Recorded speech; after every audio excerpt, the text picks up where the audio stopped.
এবার কি হলো, মৌসুমীকে বিয়ে করলাম। আকি আক্তারের প্রতি মন উঠে গেছে। আকি আক্তার, আমি যদি কোনো মিথ্যা কথা বলে থাকি, আমার যে মেয়ে, আপনারও মেয়ে, আপনার মা আমারও মা, রানিয়ার মাথা ছুঁয়ে এসে বলবেন যে রাজা মিথ্যা বলছে। কিন্তু আমি বলি, আপনি শেষের দিকে আপনার ভুল বুঝতে পারছেন, আপনি আমার কাছে অনেক মাপ চাইছেন, কিন্তু আমি আপনাকে মাফ করি নাই।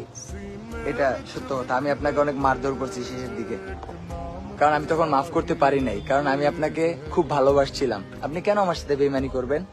তাই আমি ওই বেইমানিটা সহ্য করতে পারি নাই। যাই হোক, আখি একটা শেষের দিকে নিজের ভুল বুঝতে পারছে, কিন্তু আমি তাকে মাফ করতে পারি নাই।